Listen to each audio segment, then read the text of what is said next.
back to the Telosive EV podcast, ladies and gentlemen. Welcome, Randy. Hi. How are you? Are we excited to celebrate the Cybertruck's first birthday? Yes! But I'm first, still a little check worried your about phones. it. All right, I'm checking my phone. Oh my goodness. Something is wrong with your bumper. Oh, Randy. Oh, it's a brand new one, I think. I would new. like I to don't show know. it, It's not but coming through on my phone. Hold on. there's a license plate. What there, so happened to your... What? Randy? What the... All right. Whoa. That's weird. 13 months in the making. Y'all remember that little fender bender of a 4-car collision I was in? Yes. That was 13 months ago? That was 13 months ago. I remember. Why does that feel like yesterday? Because I talk It's about called it all the 2020. time. Yeah, 2020 I guess so. went by.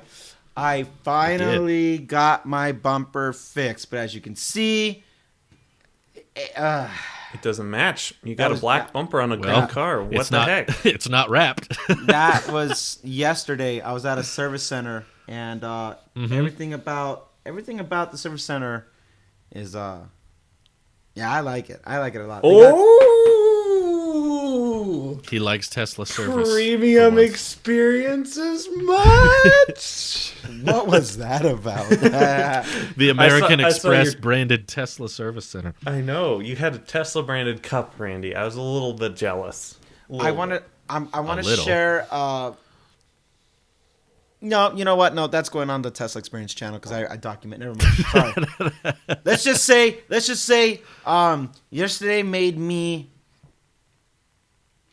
I think fate or destiny. I think that's a thing. Too many things happened yesterday. Welcome to the Telosive EV podcast, folks. He's going really deep with So this. God exists. Yeah. There is He has a definitely Twitter. so many things happened yesterday that kind of like I was like, oh wow, it was too coincidental. But anyway, with that, guess what else I saw, gentlemen? Check your phone again because I also saw this one. I will talk about. I saw in person, not in a museum, but in person, the very first Tesla. Hey, the Roadster. Wow. Nice. That's cool. That's Okay. awesome. Trying to think. I don't think I've ever seen one. I have seen one on the road once. This is Oh, okay. this I is so almost ran cool. into it. So I saw That's the a very nice first experience Tesla. we can recap. It's It awesome. looks very small. It is tiny, and It's I don't the know. Mini. It is. It is just The Tesla Mini. It's so sad, but the carbon fiber on the side too. The whole thing was just amazing. I forget. Do those have supercharging No. access? No. Dang. That's an instant no-go for me. That's instant least favorite Tesla now. But it's cute. But it's I like the look of it. historic. It's historic. It is very And historic. the fact that it still gets service at the Tesla service center. Yeah. Oh yeah. So everything about That's the something experience Samsung couldn't do. at the everything No. at the service center, everybody was extremely. I mean, I love it, and had anything besides my bumper need to be replaced. They were gonna have to outsource it, but there was no sensory damage, as I've told you guys before. Like everything about that accident Good. was just road rash. So as you can see, and I'm sure we'll put something up on Nick. Put something up on the screen. You're welcome. I had to do one. It just says nope. There, my bumper is brand new, but it doesn't have the wrap, and now I'm in talks with the wrap company again. Insurance will cover for it, and Good. good, but there might be a problem. It might be a different tint of olive green now. Oh no. That's So you not gotta okay. change to blue. That's not okay. No, Dark no. They have to make per insurance. He's gonna leave it black. Per insurance, they have to make you whole. How the state of the vehicle was prior to the accident, and if that means you have to do a rewrap of the whole thing, I mean that's something that I can fight because. Oh God. Yeah. Oof. So that's where I'm at.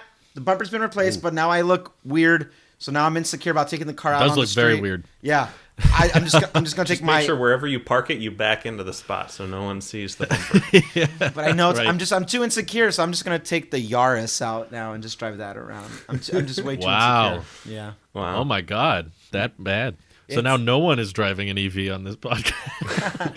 Oh, no, I'm driving. I'm just driving it in the community. I'm just going to go up the road and just use the wheels. But You'll go like 20 feet. I'm going to try to take the car in on Monday and hopefully get the wrap situated. We'll see. Nice.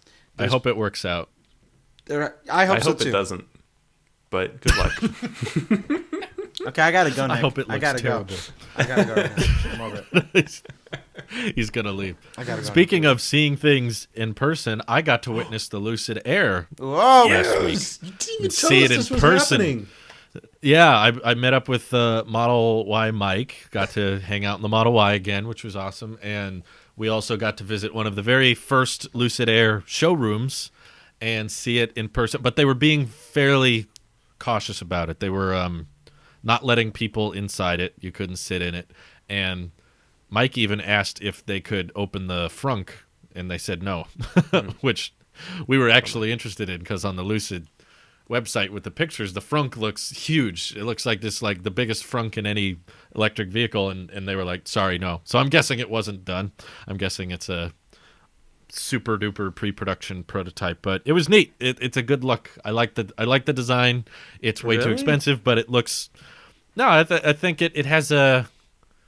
Something is safe to say a little bit of a disconnect when you're just looking at pictures of it on a website versus when you see it in person. It has a more larger than life, similar to Randy's Cybertruck experience. You know, it's like a whole new beast once you're actually there and looking at it. And I was like, oh, okay, I get it. Like it's a fairly large sedan, and there's a lot of intricate details to it.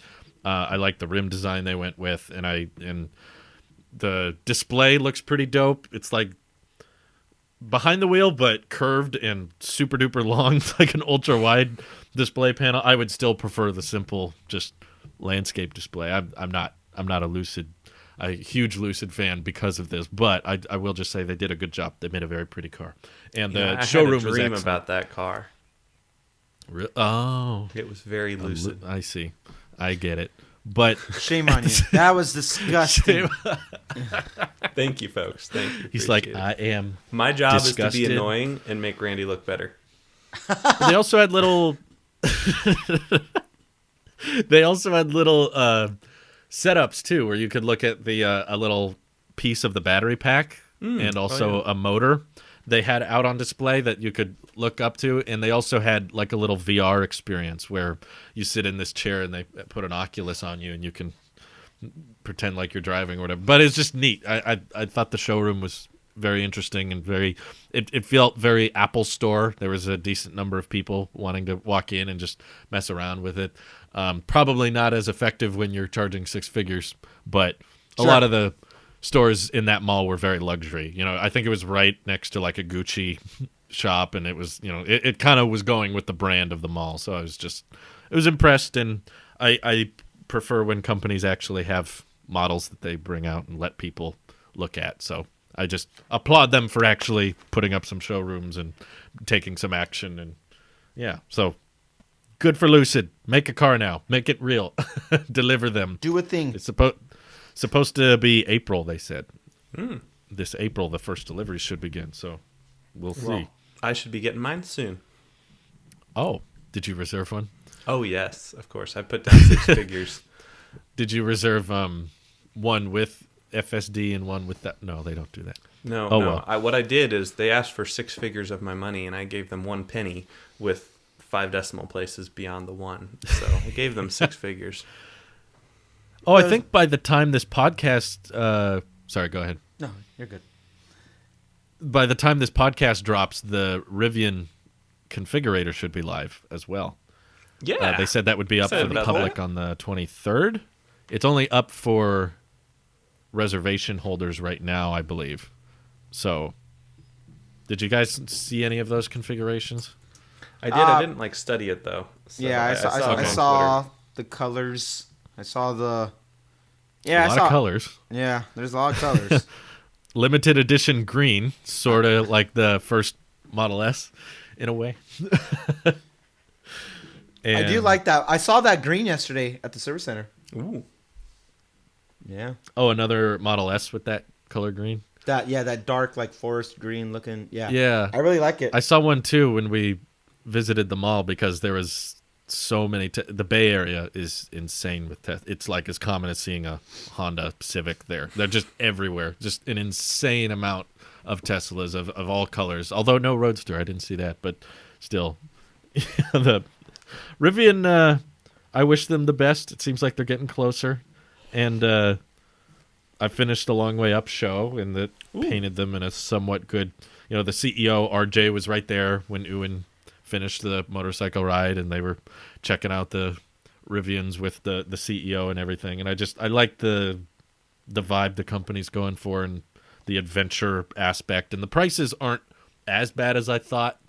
I think the R1S might be somewhat decent Model X competition because it's a full-size SUV, and it's pretty close in price, and they're saying over 300 miles of range. So I'm like, hey, there's something. There's something there if you want more than 5 seaters, which Sure. Model Y is. Don't do it. Is a 5-seater. I don't care what Tesla says. It's a 5-seater. Yeah. Oh my God. Did you see I1 Tesla do his like third row Model Y? Oh my gosh. Oh my God. I mean, hats off to Brian for doing that. He did a good job, but I have no clue how they're going to make this work. It looks so crammed. Even for a 5-year-old. Like, he had like a little kid back there just to test it out. And even he was like knees in the face. It's like, oh, okay. But hey, it has a seatbelt, so. It's got a seatbelt. But I don't know why the website ever said 7 adults. Like, what testing did they do where they were like, yeah, this could sit 7. No problem. They 7 went to Middle full Earth. size. Found all the doors. And I think they should cancel it. I don't disagree. There's it's not practical. There's probably going to be quite a few mad people though who I remember right when the Model Y came out, a lot of people were like, "Oh yeah, 3-row, car under, the Model X price tag." That was like in all the really headlines. Excited. Yeah. It was like 7-seater crossover starts at $39,000. We are so off from that headline now. Yeah. It's like no standard range, and by 7-seater we meant if you have 2 children that are under the age of 3, maybe. Maybe. And even then. Maybe. Do you think, like, after Sandy Monroe's video, I feel like if you have to do a 7-seater, the rear facing would be the better way to do it? Ooh. Is that stupid? Or Well, no, because when you think of the first thing that comes to my mind with trucks that are 2-seaters, but you can kind of expand to have a back seat, and they have them you face sideways. Mm-hmm. And I remember seeing one of those. my Ranger was like that. Yeah, Yep. it doesn't have to all face forward, and they made it work, and you would have more space that way than if we were to have your back up against the back glass right there. So putting it on the side. There's some safety concerns with that. Yeah.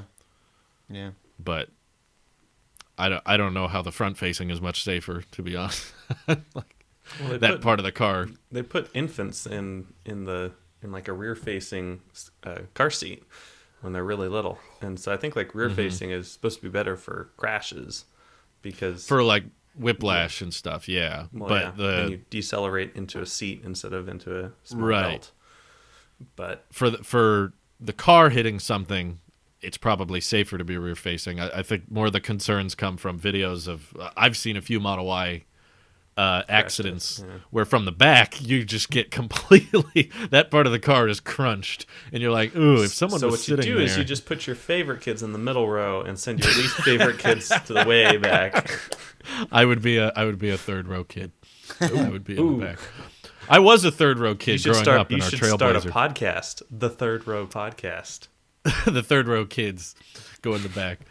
I mean, it's a little awkward because, when you get out of the car, you have to, like, open the hatchback and everything. Yeah. But they did it with the Model S for a little while, I think. They did. So if they're willing to do it with that, I would say that'd be smarter. But at the unveil and on the website, it's still front-facing. So yeah. I just think that's so dumb. For $3,000 for those 2 seats to just not even have a headrest, like no leg room. No legroom whatsoever, unless they do some kind of miraculous changing to the floor, and they're able to drop it down. There's like 2 big storage compartments in the back of the Y. They eliminate those and put the 2 rear seats to the very, very back. I mean, it basically nukes your storage space. Yeah. There's going to be like nowhere to put stuff back there if you want 7 people. You can put a bag of groceries in the frunk. Ooh. Just literally a bag of groceries. A bag. Yeah. How often do you use the frunk, Randy? I'm actually panicking that I think I've left something in there for a couple weeks now. And, like, like I'm thinking produce, months. And I'm like, wait. Oh shoot! wait. I gotta go down. I'll do it after. I actually think I left something in the frunk. I'm glad we brought this up. No, I really hope not. Okay. I don't. That's why your car smells. Okay. I don't use it that often, but Brittany used it all the time. She loves that thing. She goes, put the milk up there, put the this up there, we would go to the grocery store and we would put things in the front food wise because she's like, I don't know, it fits right here. It holds it nice and snug. Things don't knock around and stuff like that. But I think I put something in there 2 weeks ago that I haven't pulled out. I hope I'm wrong. What kind of thing is this? Like produce? Milk. Yeah, no, definitely not milk. No, I can't even say definitely not milk. Oh no. Randy's over here like looking at his fridge like, I thought I went to the store last week. I wonder why. That's what I'm having. Live realization. Because I'm going like, where's my bacon? Oh my goodness. It's going to be covered in flies. I got to go take a look at that. I think you got to sell it. You just got to sell that thing. I'll buy it for you. Doesn't charge Randy. your phone. Yeah. The bumper doesn't match. This thing's a clunker. Just a clunker, exactly. So I guess to answer your question, this is actually really bugging me. I think to answer your question, I use it enough, but not enough to remember that I put something in there. You put things in, but they don't come out. Okay, I see. Oh my goodness. I guess we'll find out later. Stay tuned. Stay tuned so for more updates. In other news, Tesla plus S&P 500 equals happy Randy. Finally, they got included. It was about time. Mm-hmm. Yeah. It finally happened, and I think they can stop playing. How much are they now? Somebody made the troll. About $4.90. Tesla stock at $4.20. Ha ha ha! And then they were cursed with that troll for months, and now I genuinely, I don't want to say it out loud, but maybe now they're not going to go back to the 420 back and forth back, because now it just now's your chance, Nick. Now's your chance, Nick. Now's your chance. Never. All right, but you're saying never to? Never for the 420? Yeah, what are you saying never to? I don't know what I'm saying never to. What am I saying never to? I was saying the last time I said in general, when I don't know again, what you're talking about, I just say never. That's my general response to life. Okay, never. That's probably a safe. It is. It's kept me pretty safe. Are we going to do another episode of this, Nick? Never. Never. That's it. Never. No. Well, they've been announced for inclusion, but they haven't officially been included yet. They said it would be on the 21st of December, so we've got about a month to go before they actually start buying up Tesla stock. But I feel like they're instantly in the top 100, though, right? Yep. Yeah, they're probably top 50. I need to look up a list or something. But yeah, it was kind of bizarre that they already weren't in. But I'm glad to see them finally included. That should probably put a lot of, not all, but many short sellers at rest of like, okay, maybe this isn't a good idea. Maybe we shouldn't keep shorting if just now S&P, like the stock's been doing great already, but now the S&P is going to start buying into it, and tons of other index funds because of that are going to follow through with it. So yeah, probably not a good idea to assume it's going down. Yeah. I honestly, my thing is like, do I want to make one more big purchase one more time for old time's sake, or do I just sit on it and let it grow? And that's I don't have an answer for that yet. The investor in me says do it, but the life, the adult in me says like, don't be stupid. Stay hungry, stay foolish, or something. You already have your groceries in your frunk, so you'll be hungry. And if you buy a bunch of Tesla stock, you'll be foolish. This is perfect. Stay hungry, stay foolish. This is very perfect. Mm-hmm. Yeah.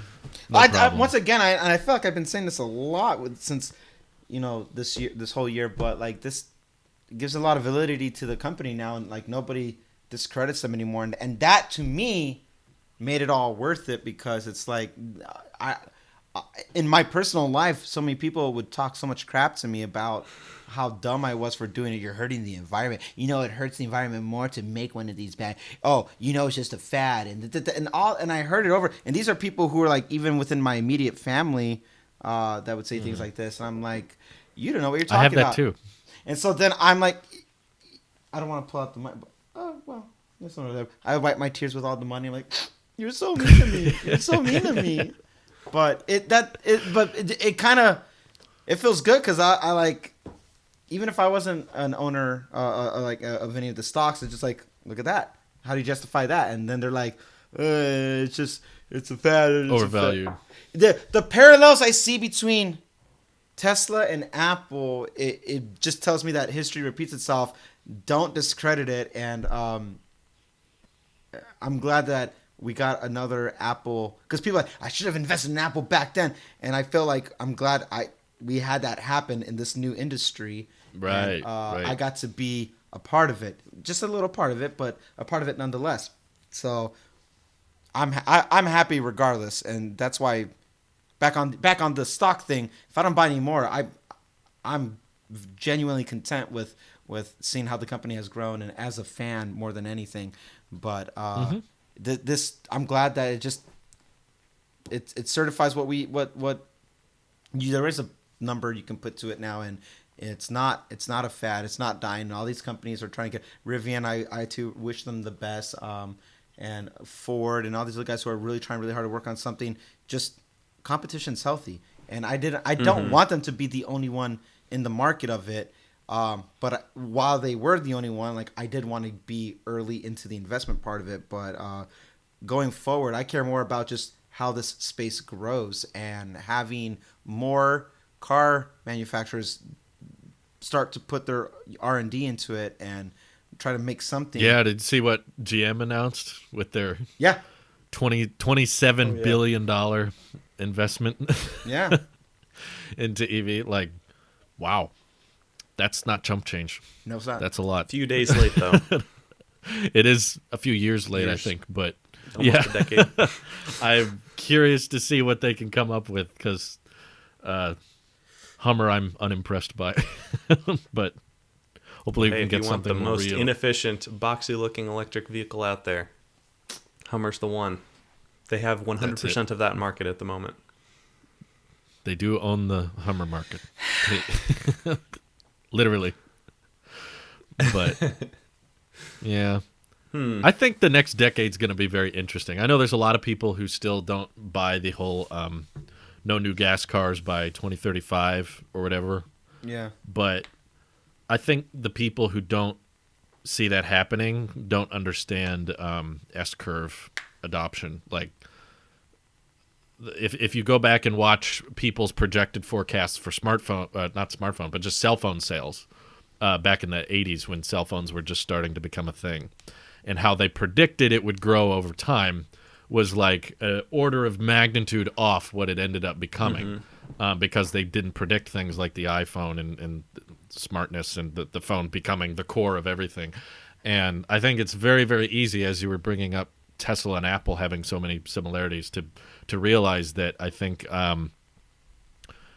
people like displays. That's kind of that's become the new norm. Like, put a display on something, whether it's a fridge or a watch or a car. Yeah. That takes off, and it appeals to the mainstream very much. I don't think enthusiasts are in love with everything turning into tech and software updates and displays, but the average everyday consumer likes that. There's a wow factor to it that Teslas have to them, and I think the supercharging network separates them from the rest, and it's going to, I do believe they're going to do what they say they're going to do with their $25,000 model and insane growth over the next decade with more and more factories and more efficient batteries.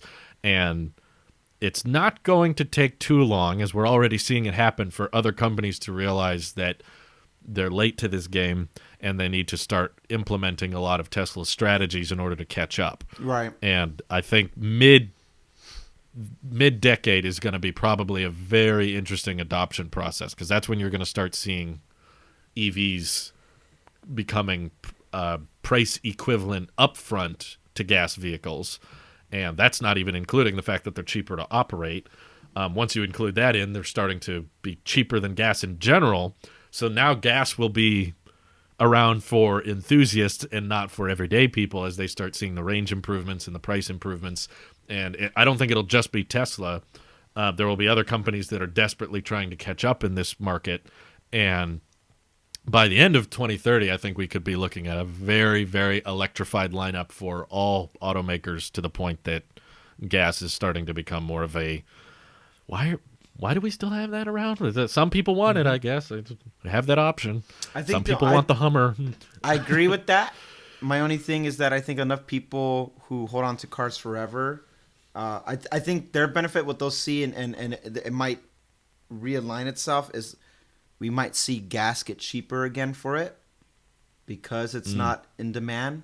And that, in turn, will have people stick with gas vehicles longer than, not that they should, but just longer, because they'll make the arguments like, well, gas is now cheaper again. Well, I would almost make the argument I drive a 12-year-old gas car, so I mean, I drive a 13-year-old gas car, so I'm talking about new sales, not new sales. What we're driving but today. As soon as you get into the used market, like, it's going to take a long time for electric to be cheaper than gas on the used market. When you get into the used market, Indeed. I think people. I might be off base here. I don't know, but I think if Tesla didn't exist, I feel like people, when they want to go buy a new car, what they're really doing is buying a new car for them, which is a used car. I don't know many people who actually go buy brand new, knowing like how inflated that price is. And I feel like most people, and this is where I'm speculating, when they say I got a new car, what they're saying is like, I bought this 2018 Honda Civic and it's great on this and that. It's new to me, and it's just slightly older than what it is. And the idea of that being killed off in the EV space, it's a hard sell. But forcing, like California forcing like no new ones after 2030 forces all the Hondas still to come up with a Civic E or E-Civic. Like, the idea of still trying to move inventory is very much still. You got to start somewhere. You can't start with the used market. And I feel like if somebody draws the line and say 2030 is where we draw the line, even though the used market might still be thriving afterwards. Oh, I'm sure it'll be thriving for decades after. We still pulled it off of life support, and now it's only a matter of time before they phase out. This is us phasing out everything. If you cap the source, it'll gradually fade out. We're not talking about like impounding every single gas car on the road, but it's a slow, gradual process. But I think that the bulk of the lineups of new vehicles are going to be transitioned by end of this decade. And I think California doing 2035 is actually a little later than necessary. I think other states are like Washington and Oregon, I think, are closer to 2030. And the UK is doing stuff like that. Same with France. But it's hard to visualize now because it's such a small percentage of the market. But it's so crazy that Battery Day happened. I know for so long we kept saying, Battery Day next month. And it finally happened. It's real. I'll be right back. And what they announced is happening. Okay, Randy's taking a break to check on the Frunk. But, like, I think they're going to do it. And I think those 4680 cells, once they're ramped, are going to get cheaper and the range is going to improve. And, I mean, just imagine the used market for the $25,000 Tesla. Exactly. That's going to be fascinating. That's going to take a while to percolate, Like my car it's 2008 model, manufactured in 2007, so it's 12, 13 Mine years was old. 07. And, I got to drop for a while. Oh. Okay, my timing's off. Oh no! Continue on the show. Wow, those vegetables really must have gone rancid in there. Bye, Randy. Goodbye, everyone. Me and Nick will close it out. All right. Take care. I just think it's going to be a little while before we get any kind of used market, because like right now the cheapest used Tesla is like still around $30,000 for Model S, right? Like right, maybe 25 if you really push it for really old Model S with a lot of miles or something. You're lucky if you can get under 30. Exactly. Yeah, about 30. And a lot of that's because those cars were $100,000 10 years ago. Now they're $30,000.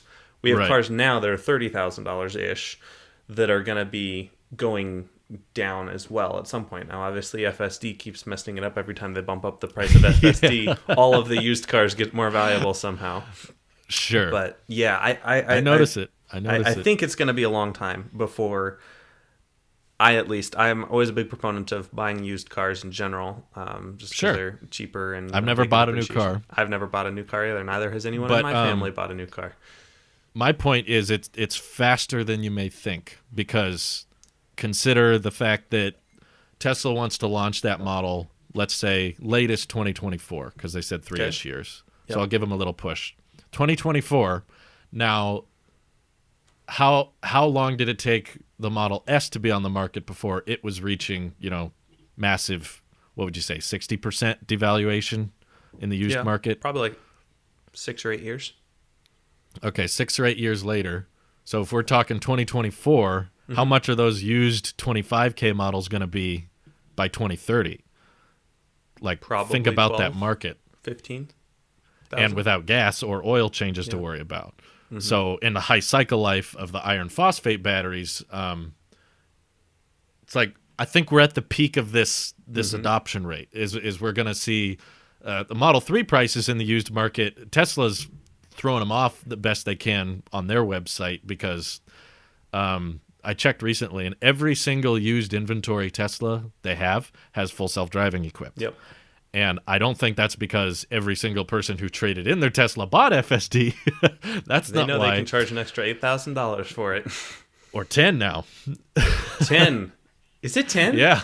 Oh my gosh. It's 10. I remember this. Whoa. Wasn't that the whole last episode? I think that was. It's crazy. It's been a couple weeks. I've actually, I don't know if we talked about it, but for those curious, I'm not anywhere near in the market for a Tesla right now. Like, there's some times I thought about it, but ultimately just decided I'm at home. I drive less than 5 miles a day.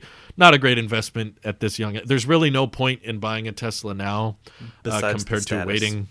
Besides the status, and I can hang out with Randy. I can hang out with Mike. I can get the milk for free without the cow. You know what I'm saying? Yeah. So that's why I'm not in the market. But the price of FSD has gotten to the point where even if I don't think I would buy it today. Mm-hmm. I've reached a point where, at least with this lifestyle, unless my life changes fairly substantially, even if the full self-driving subscription, and I know we've had our conflicting reports on what we think it'll cost, even if it ends up costing $300 a month, I would much rather subscribe to it 2 to 3 months out of the year instead of pay for it outright, mainly because it's tied to the car. If it was tied to the account, I would feel differently, but it's not yet. And even if the vehicles were, even if I was in the market and I was like, I want to buy a Model 3 or a Model Y soon, I don't think I would pay $10,000. I would wait for the subscription and probably just occasionally pay for it. But that's just because it's gone up faster than I anticipated. Yeah. 7 was okay. 8 was like, oh my god. But I thought there might be a 9 period. Mm-hmm. But we just went straight to 10. And it was like, oh, those are 5 numbers. Yeah. And then it was like a 1 week warning too. It was like one tweet. But before it was like prices will go up in July, and we hear that in March. And now it's like, man, I mean, as cool as FSD is, and I love talking about it, and I think watching the videos of it are incredible, but that's a lot of money. That's really a lot. Just makes me that much more worried about the Cybertruck. Right. I'm going to have to figure out a way to get that for $7,000, or I'm going to be really sad. grateful you got your reservation in. I think so. I think I did it about perfect in hindsight. Like I have the day one reservation with the spec'd out one that'll be day one. If for some reason I find $80,000 at some point in the next few years, a month. Yeah, and I guess we're down to months, huh? Sure. But yeah, then I also have that likely 2024 Cybertruck that is the cheapest one, and I'm like, I think I can make that. I hope you can, because it'd be fun. It sure would be cool. Yeah, but at the end of the day, a car doesn't define me, right? Like my car. It's important to remember that my car is my dream car. My current Ford Escape, white 2008 Ford Escape, all through like early high school and like late high school, like that was my dream car. And like I bought my dream car. That's pretty cool. It's still my favorite car. I love that thing. It just doesn't drive itself, and you know, I have to go to the gas station, which is a little sad. Mostly because most of the people at the gas station are trying to kill me. But you know, no, I think the EV space. I don't know if you saw the tweet I made, but there was someone who made a cyber coupe. Did you see that render? Oh, I did. Oh, that was so pretty. Oh my gosh, I wanted like that most so of bad. the cyber sedan renders I've seen are pretty clunky. Like they just take DeLorean though. It's like DeLorean. Yeah, no, that like most of the renders people make on Photoshop, it takes them like an hour, and they just take the front of the Cybertruck and then they just like squinch it down and make it really low to the ground. And I'm like, I like that word, squinch it. I don't know if that's a word, but no, it is. We just that's invented how it. It is okay. Now, Cool. It's now a word. We got it. Merriam-Webster, get on that. I don't know. There were just so many renders where I was like, no, that's not it. Like, I want a cyber sedan, but not in that style. It just looks too much like the truck. And someone, I tweeted it out on the EV handle, someone finally got, kind of the DeLorean aspect of low polygon, simple design, but still stainless steel. And I sent you the photo. I actually saw a DeLorean in person on my vacation. Really cool car, really impressive design, and I love how timeless it is, because I'm looking at my car and other old beaters on the road with all these paint chips, or someone's got scratches, or someone's got dents, and that thing looks like it hasn't aged a day, you know, with that steel, and there's no paint to worry about. And it was so cool because he drove into that parking space before I shot the picture, and the door just straight up. You heard and I was like, in the smoke came out. It's the coolest thing. Stood up and said, "Great Scott!" I know Tesla felt like they over-engineered the Model X doors, but I don't know. Something about them is just the novelty of it and the practicality of not having to worry about hitting someone and it just goes straight up. Like, I love that. And if there was a way to get the DeLorean perks in a Tesla with decent range and supercharging like that, I'd be all over that. So there's even some people on Twitter that have been telling me, like, I have strong suspicions that the 25K Tesla will be a stainless steel design so they can lower the price and get it cheap. And I'm like, all about that, please. That would be so cool. Would that change your mind on a Cybertruck, or would you still want that functionality? I'd probably still want the Cybertruck. Yeah, because you're used to driving kind of an SUV with more storage. A little bit more of an SUV, but like also just the future-proofing aspect of it. Like, I know with a Cybertruck, I'm not going to need a different kind of car ever. Like, even if I have 5 kids, you know, they can all... four kids with a spouse. But like they all fit, right? One goes in the bed. Third exactly. Just the least favorite ones can go sit in the back. In the vault. You know, if I ever wanted to go camping, you know, Elon said it's going to be like the best camping truck because you'll be able to put the vault down and there'll be AC and heat into the vault. And I think that's safe to say Cybertruck is like your last vehicle. Exactly. And like, okay, that's 40,000-ish, 50,000-ish, whatever. With the Model 2, even if that is literally a DeLorean with, you know, the Cybertruck headlight, that would still be less functional because it's a 2-seater or maybe a 4-seater or whatever. You know, it doesn't have as much of a trunk space. You can't haul stuff with it. It would still be a compromised vehicle fundamentally, and that compromise is fine as long as you have other vehicles to, you know, supplement that, whether that's a friend who has a pickup truck or like Randy's wife has a Yaris. So like, you know, when they went to IKEA and couldn't Mike fit has a Ram. Exactly. Yeah. My dad has an F-350. So like, yeah. Okay, right now I could get by with a DeLorean just fine, or a DeLorean style Model 2, but I don't know. At some point you got to say, I want a vehicle that just does it all. Sure. Does everything. Swiss Army forever. truck. It's just like, I just want the one car and I'm good. Similar to like, I'm not a huge car nerd, right? I have my 2008 Ford Escape. It does everything that I need it to. Neither of us are real car nerds. We're tech people that are getting into cars because of Tesla. Right. Yeah. So it's like when I hear an ad for a new 2021 Honda Civic, or I'm not like drooling over it or no. even slightly interested. I'm like, no, I know what the car is that I want, and it's just a question of how to get there. And it's fair enough to say, for those who maybe are new or those who have been listening for a while, we are very much focused around Tesla, if you couldn't tell. That's our primary interest in EVs. The reason we don't call it the Tesla podcast, because I saw some people asking about that, is because we would like the option in the future, or if something happens on a particular day, we would like the option to talk about other companies. Yeah. And there's news in the space too. Yeah. And whether it be Nikola or Lordstown or Rivian, we don't want to exclude ourselves to just be like, we can only talk about Tesla stuff. So that's why we don't incorporate Tesla into the name.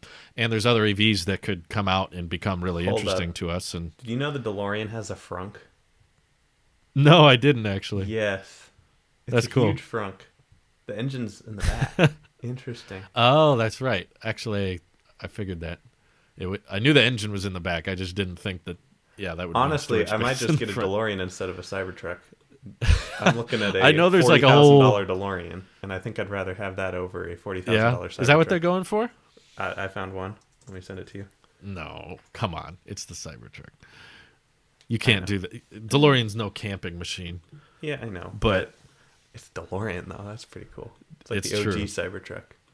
The only thing I don't like about it is its gas. If it was electric conversion, get a 9-volt battery and a Tesla motor. There's probably some people that have done electric DeLorean conversions. There have been. I watched a whole YouTube video about. After you sent that, I was like, oh, I love the DeLorean, so I wanted a deep dive on YouTube again. It's just so timeless. I know. Yeah. I can't wait for the Cybertruck.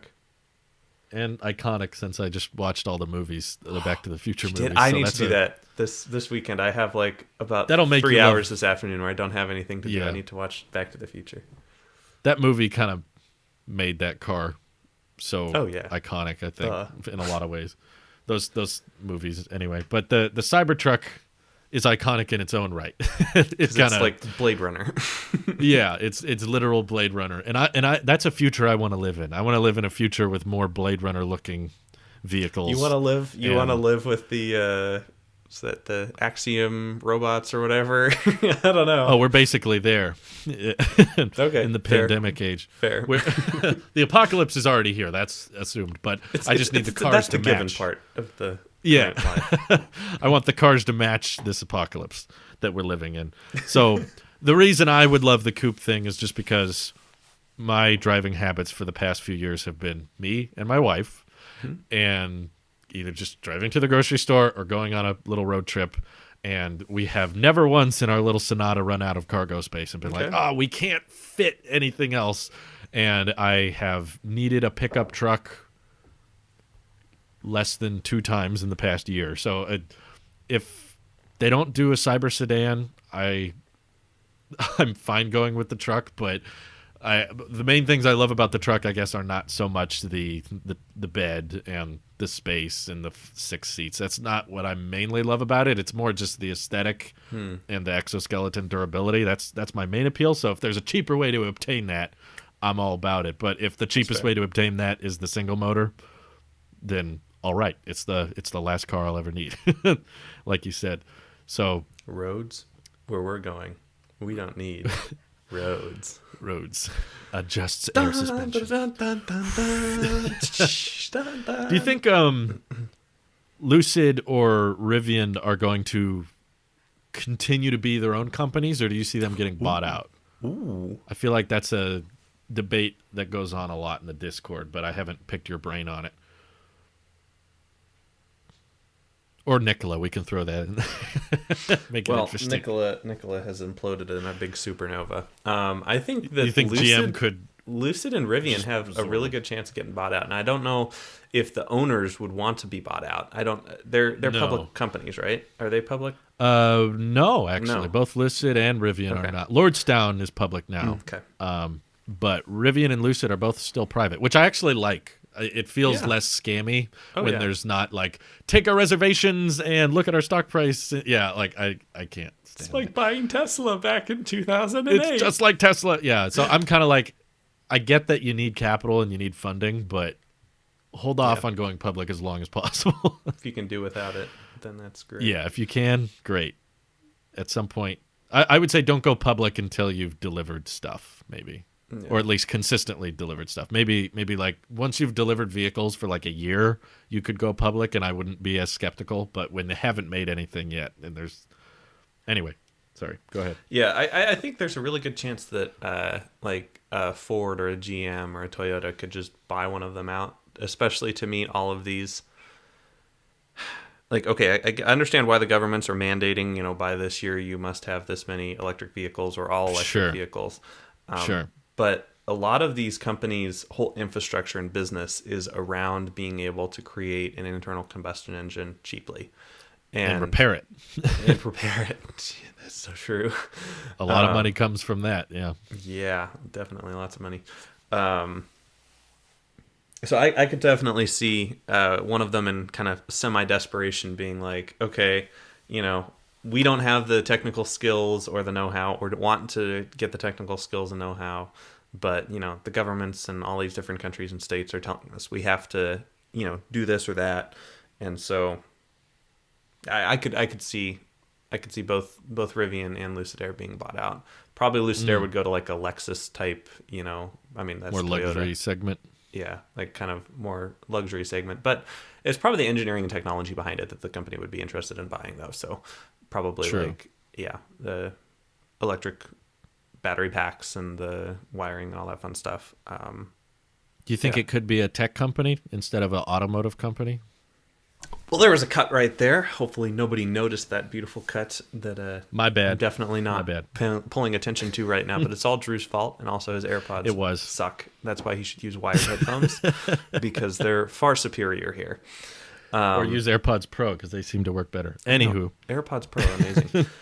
Big tech. I think big tech could definitely scoop up Rivian or Lucid Air.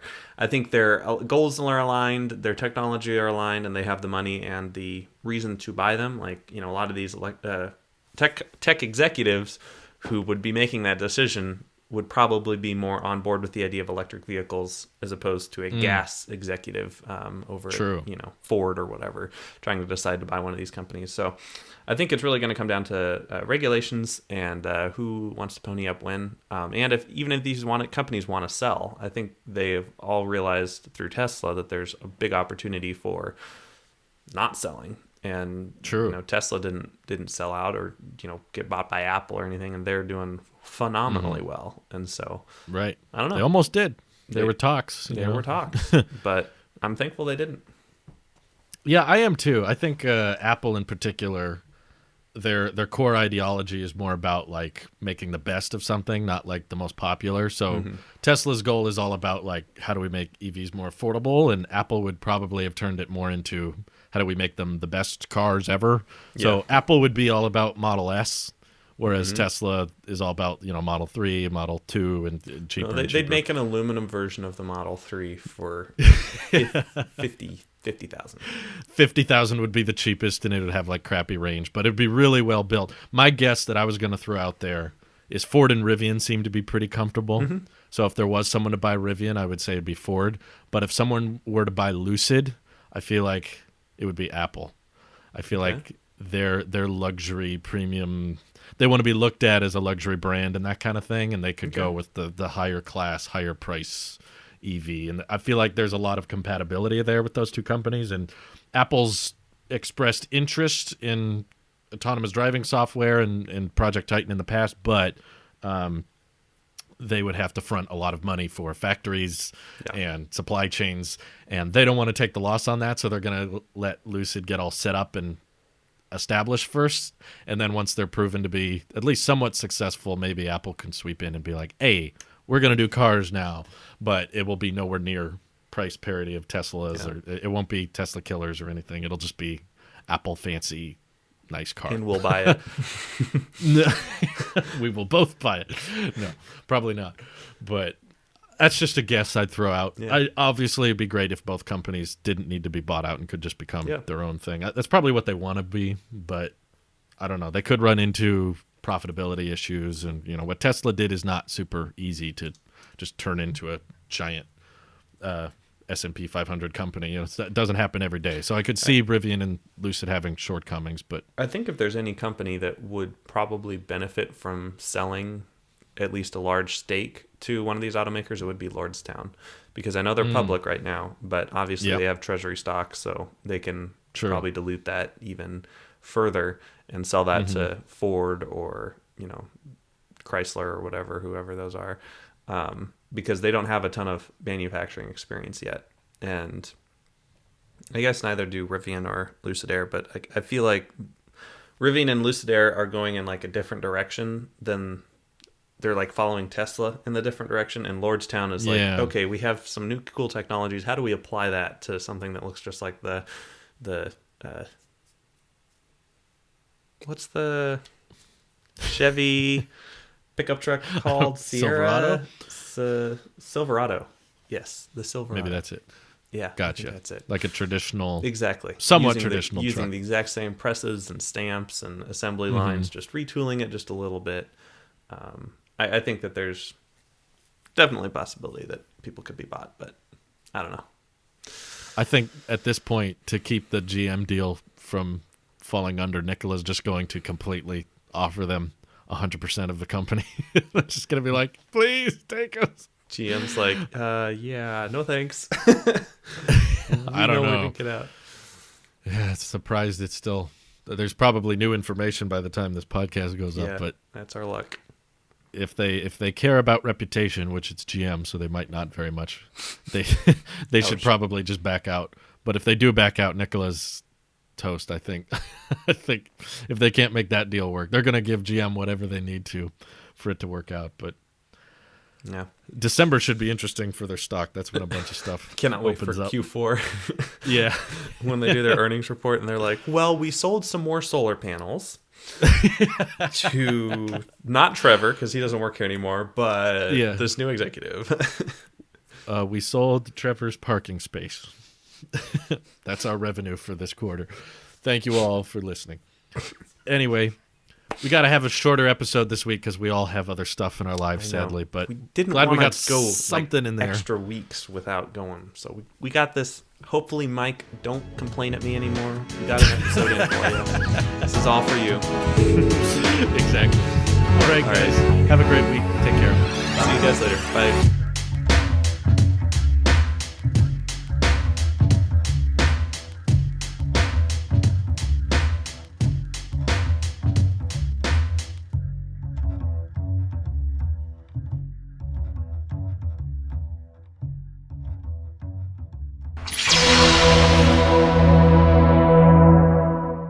Ba-ba-ba.